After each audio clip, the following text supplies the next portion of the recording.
रही बात मणिपुर की, मणिपुर में तो कर्फ्यू लग गया है, जैसे कि 2002 में गुजरात राइट में लगा था।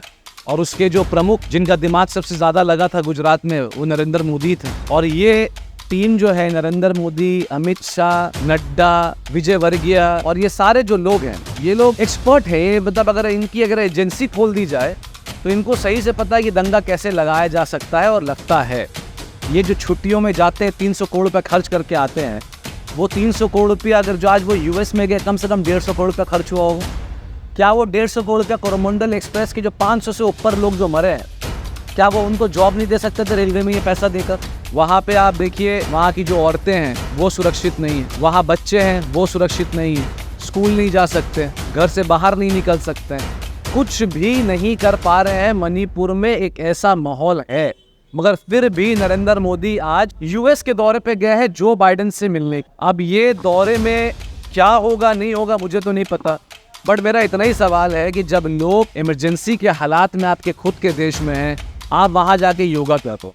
मोदी को हटाने का बहुत सारा मसला है। एक तो misuse of central agencies, rupee versus dollar, demonetisation, unemployment, economic blunders, betrayal of farmers, cultivation of hate, purchasing of media and budgetary frauds. क्या हिंदुस्तान दाल 5 रुपया, चावल 6 रुपया, गैस 250 रुपया करके, इलेक्ट्रिसिटी 2 रुपया पर यूनिट, टैक्सी 5 रुपया डाउन में, बस फेयर फ्री, रेलवे 300 रुपया में पूरे इंडिया घूम सकता है। क्या एडुकेशन फ्री हो जाएगी कल से?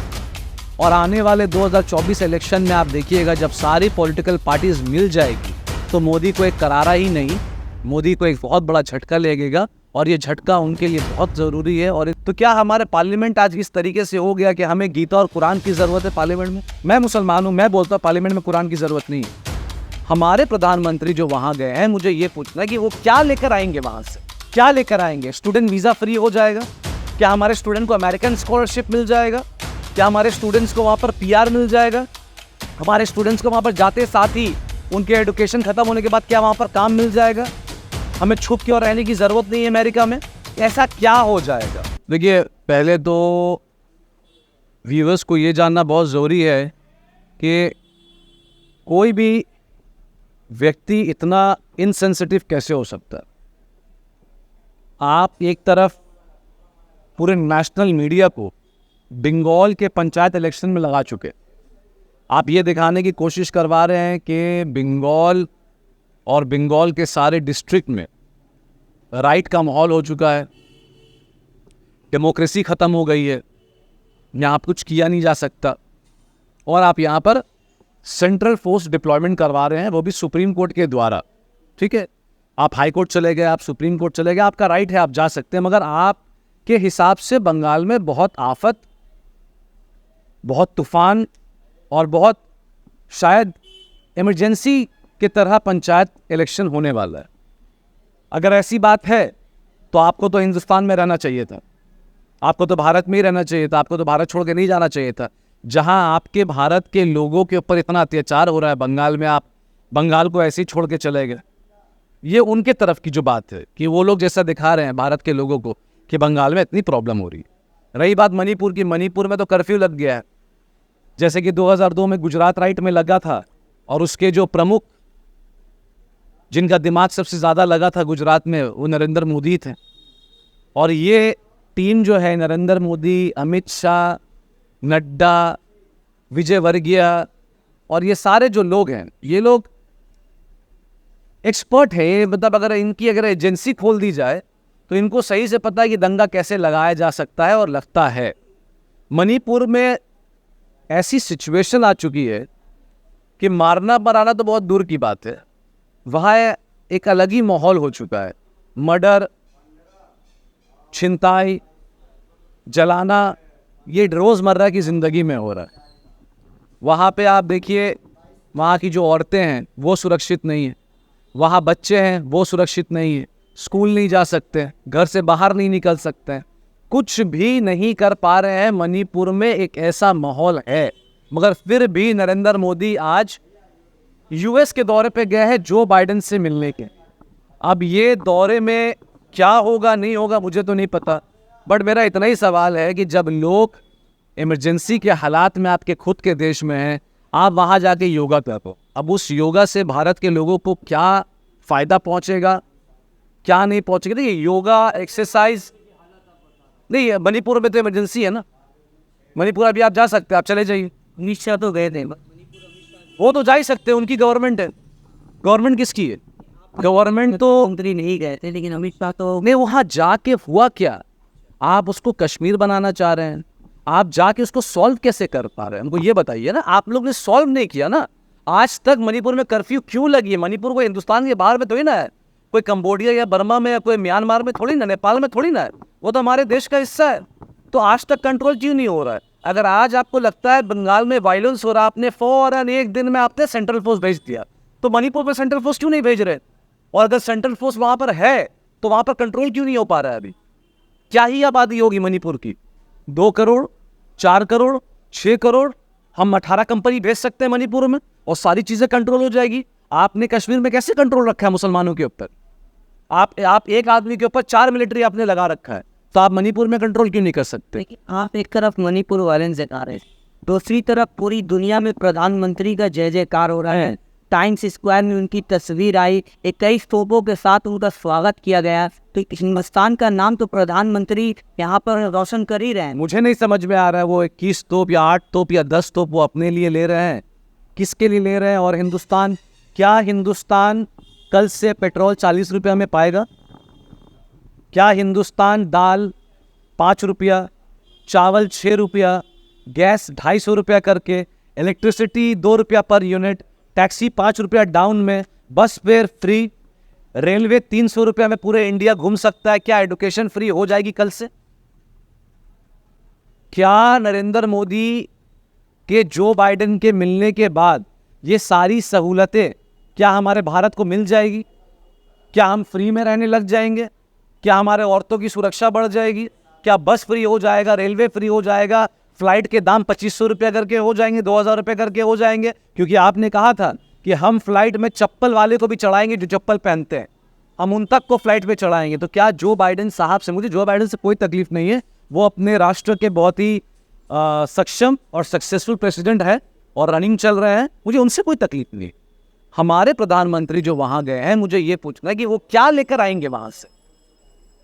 क्या लेकर आएंगे? स्टूडेंट वीज़ा फ्री हो जाएगा? क्या हमारे स्टूडेंट को अमेरिकन स्कॉलरशिप मिल जाएगा? क्या हमारे स्टूडेंट्स को वहाँ पर PR मिल जाएगा? हमारे स्टूडेंट्स को वहाँ पर जाते साथ ही उनके एजुकेशन खत्म होने के बाद क्या वहाँ पर काम मिल जाएगा? हमें छुप के और रहने की ज़रूरत नहीं है अमेरिका में? ऐसा क्या हो जाएगा? ये अगर गर्व में अगर आप मुझे ये बता दीजिए कि हिंदुस्तान को 300 करोड़ नहीं 3000 करोड़ की इकोनॉमी डेवलपमेंट करने का मौका मिला है, मैं गर्व करने को तैयार हूँ। अमेरिकन ने हमें इंडियंस को ट्रेडिंग के लिए 1 लाख करोड़ का टेंडर दिया, मैं गर्व करने को तैयार हूँ। हमें इस मीटिंग से मिलेगा क्या? मुझे बस एक सिंपल सवाल करना है, क्या मिल जाएगा? क्या हिंदुस्तान में हिंदू मुस्लिम के खर्च खत्म हो जाएंगे? क्या चर्च टूटना बंद हो जाएगा? क्या मस्जिद मंदिर टूटना बंद हो जाएगा?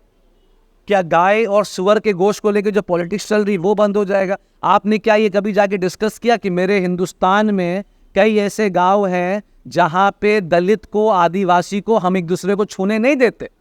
क्या आपने कहा ये बात? हम ब्राह्मण को वोट देते हैं, दलित को वोट नहीं देते। आपने दलित को एक प्रेसिडेंट तो बना दिया, आदिवासी को प्रेसिडेंट तो बना दिया, जो बहुत बड़ी बात है, आपने बना दिया। पर यही पार्लियामेंट की ओपनिंग में आपने श्री मुर्मू को अपने पार्लियामेंट के श्री गणेश में पूजा में नहीं बुलाया। क्यों? क्योंकि वो आदिवासी है। आपने पॉलिटिकल माइलेज के लिए एक आदिवासी को बना तो दिया, वो पूरा पॉलिटिकल गिमिक है। आपने पार्लियामेंट में क्यों नहीं बुलाया उनको? क्योंकि वो अलग जात से आते हैं, क्योंकि वो आदिवासी हैं। इसी के लिए आपने अपने पीछे, जब आप मोदी को देखिएगा वो पार्लियामेंट पे एंट्री कर रहे हैं, उन्होंने अपने पीछे जितने बड़े से बड़े ब्राह्मण, जो पंडित हैं, जो रिलीजियस स्कॉलर, उन्होंने अपने पीछे रखा और वो लोग ने एंट्री लिया। तो क्या हमारे पार्लियामेंट आज इस तरीके से हो गया कि हमें गीता और कुरान की ज़रूरत है पार्लियामेंट में? मैं मुसलमान हूँ, मैं बोलता हूँ पार्लियामेंट में कुरान की ज़रूरत नहीं है। पार्लियामेंट में अधिकार की ज़रूरत है, कॉन्स्टिट्यूशन की ज़रूरत है, प्रियम्बल की ज़रूरत है, जो संविधान बाबा अम्बेडकर लिख के गया उसकी ज़रूरत। हमारा कुरान हमारे घर पे, गीता उनके घर पे, वैसे ही होना चाहिए। पार्लियामेंट में रिलीजियस फंक्शंस नहीं होना चाहिए। प्रधानमंत्री के विजिट से एक तो चाइना नाखुश है और दूसरा तौसीफ ऐसा। मैं तो नाखुश हूं, मैं तो आपको खुले आम पे कह रहा हूँ। मैं तो ना खुश हूँ, क्योंकि आपका देश जल रहा है। आपके देश में लाशों का ढेर लगा हुआ है। आपके देश के लोग खुश नहीं हैं। आपके देश के लोग आपसे उम्मीद कर रहे हैं कि आप मणिपुर में जाके जल्द से जल्द ये चीज को हटाइए। आपके देश के लोगों ने दिल्ली राइट देख लिया। आपके देश के लोगों ने आसनसोल में एक मौलाना के बच्चे का मौत देख लिया। आपके देश के लोगों ने मुजफ्फरनगर देख लिया। आपके देश के लोगों ने मध्य प्रदेश में हिंसा हुई वो देख लिया। आपके देश के लोगों में मंदिर टूट रहा है वो देख लिया। आपके देश के लोगों ने मस्जिद टूटते हुए देख लिया, मस्जिद के गुम्मज में चढ़ के नाचते हुए देख लिया। तो तौसीफ रहमान खुश कैसे हो सकता? आपके देश के लोग पठान मूवी बैन करते हैं, आदि पुरुष का तारीफ करते हैं, और जब वो समझ में नहीं आया तो आज वो आदि पुरुष के खिलाफ है। इसलिए खिलाफ है क्योंकि वाकई उनको लग रहा है कि हनुमान जी के अगेंस्ट जो ये जो डायलॉग आया है वो बिल्कुल शर्मनाक डायलॉग है। मैं आपसे कह रहा हूँ, मगर ये मूवी बैंड और ये मूवी के अगेंस्ट इसलिए लोग नहीं चढ़े क्योंकि उनको मालूम था कि किसी हिंदुत्व के उसमें नहीं बनेगा। मगर आज वो क्या कर रहे हैं? आज वो सैफ अली खान को ट्रोल कर रहे हैं। आज वो सैफ अली खान का मजाक उड़ा रहे कि अपना बेशरम रावण हमने जिंदगी में नहीं देखा। तो कोई आपको कुछ भी नहीं मिला, आपने मुसलमान को ट्रोल कर दिया बिकॉज उस रावण को जो सैफ अली खान बने इसलिए। तो देश का लोग कैसे खुश रहेगा? और आने वाले 2024 इलेक्शन में आप देखिएगा, जब सारी पॉलिटिकल पार्टीज मिल जाएगी तो मोदी को एक करारा ही नहीं, मोदी को एक बहुत बड़ा झटका लगेगा। और ये झटका उनके लिए बहुत ज़रूरी है। और इस देश के, मैं अभी भी आपसे कह रहा हूँ, देश के लोग अगर ये सनातन, ये मुस्लिम, ये इस्लाम के चक्कर से अगर बाहर निकल जाए और अपने अपने घर में अपने रिलीजियस प्रैक्टिस करें, अपने अपने घर में करें, मैं आपसे कोई मसला नहीं है। आप हिंदुत्व अपने घर पे करें, आप इस्लाम को फॉलो करना अपने घर पे करें, आप रास्ते में लेकर मत आइए। देश के लोग अगर ज़रा सा आँख खोल ले और अपने आप को देख ले कि हम किस स्थिति पर हैं, रुपी वर्सेस डॉलर। आप देखिए, आप लोग कहते हैं कि एक यूनिटी जो फॉर्म हो रही है वो फॉर्म क्यों हो रही है और आप मोदी को क्यों हटाना चाहते हैं, इसका क्या है? तो मैं आपको एक लिस्ट दे सकता हूँ। मोदी को हटाने का बहुत सारा मसला है। एक तो misuse of central agencies, rupee versus dollar, demonetisation, unemployment, economic blunders, betrayal of farmers, cultivation of hate, purchasing of media and budgetary frauds. Budgetary frauds क्या होता है? जो आप पार्लियामेंट से बजट पेश करते हैं उसमें बैठ के आप फ्रॉड करते हैं। जितना का बजट आपने दिया है उतना बजट आप लोगों तक नहीं पहुंचाते, आप अपने एंटी में रख लेते, अपना गल्ला आप मारते। विदेशी संसद को एड्रेस किया, ये काबिल तारीफ है। ये एड्रेस करने के बाद हमारा संसद कितना अच्छा होगा। आपने नए संसद का रीफ और नींव जो है वो तो रख दिया, आपने स्टोन कर दिया, आपने बिस्मिल्लाह लगा दिया, वो सब ठीक है, मगर इस नया पार्लियामेंट से बनकर लोगों को क्या प्रॉफिट मिलेगा? देखिए, मेरा सिंपल एक सवाल है, हमें और आपको क्या मिलने वाला है उनके वेकेशन से? ये जो छुट्टियों में जाते हैं 300 करोड़ रुपये खर्च करके आते हैं, वो 300 करोड़ रुपया अगर जो आज वो यूएस में गए, कम से कम 150 करोड़ रुपया खर्च हुआ होगा। क्या वो 150 करोड़ रुपया कोरोमंडल एक्सप्रेस के जो 500 से ऊपर लोग जो मरे हैं, क्या वो उनको जॉब नहीं दे सकते थे रेलवे में ये पैसा देकर? चलिए, रेलवे क्यों भुगतान भरेगा? मैं कहता हूँ ये 150 करोड़ रुपया आप रेलवे में दे देते, आप इन कोरोमंडल एक्सप्रेस के लोगों को दे देते, इनका लाइफ इंश्योरेंस कर देते, तो मैं समझता कि हाँ, आपने एक जगह का विजिट को छोड़कर आपने अपने लोगों को दिया। आपने दिया ही क्या? प्रधान आयुष जो घर बना रहे हैं, अब तक कितने लोगों के पास घर है? आप लोग आरटीआई क्यों नहीं करते? आप लोग तो मीडिया वाले, आप लोग जाके पता करिए कितना बाथरूम बना, कितना घर बना, कितने लोगों को लोन मिला, कितने लोगों के अकाउंट में 1500 रुपया जा रहा है या 2000 रुपया जा रहा है, कहाँ है वो स्कीम? ये सब करने के बाद आज रुपी नीचे डॉलर ऊपर क्यों है? ऊपर से हमारी फाइनेंस मिनिस्टर ये कहती है कि रुपी नीचे नहीं गया है, डॉलर ऊपर गया। आप बताइए, ये एक फाइनेंस मिनिस्टर के मुंह से कितना मजाकिया चीज़ है कि अगर किसी बच्चे का हाइट नहीं बढ़ रहा है तो आप ये बताएंगे कि नहीं, मेरा बड़ा बेटा का हाइट बढ़ गया है, इसका नहीं बढ़ा क्योंकि ये रुक चुका। अरे मतलब आप क्या बोलना चाह रहे हैं? एक तरफ डॉलर आसमान छू रहा है और रुपी नीचे है, तो आपको इकोनॉमी देखना चाहिए। हमारा इकोनॉमी डूब रहा है इसलिए रुपी नीचे है। वहाँ पर पाउंड 108 रुपया हो गया है, यूरो 87 के ऊपर चला जा चुका है। हम बांग्लादेश से 30 पैसा अलग है। मुझे याद है आज से 12 से 10 साल पहले बांग्लादेश में मेरा 100 रुपया, वहाँ पर 300 टाका आता था। आज बांग्लादेश में 100 रुपया दीजिएगा तो 130 टाका मिलेगा। तो ये कैसे हो गया? 25 करोड़ की आबादी उसके पास है, ये कैसे हो गया?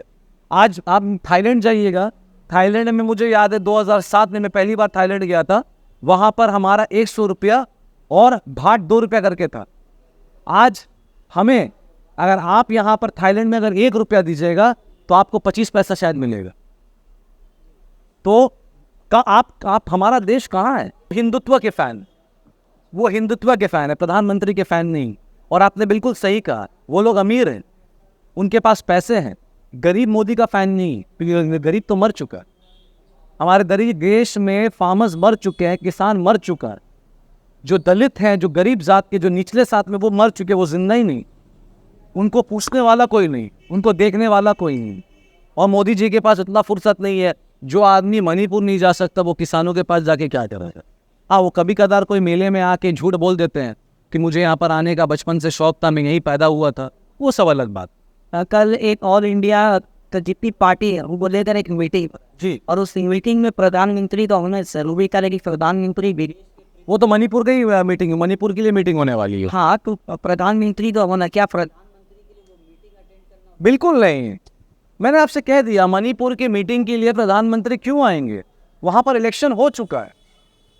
जो जहां पर जिस जगह में इलेक्शन हो जाता है वो स्टेट लवारिस हो जाती है, और खास करके जहां बीजेपी जीत जाता है वो स्टेट लवारिस हो जाती है, क्योंकि वहां पर बीजेपी का काम तमाम हो चुका है।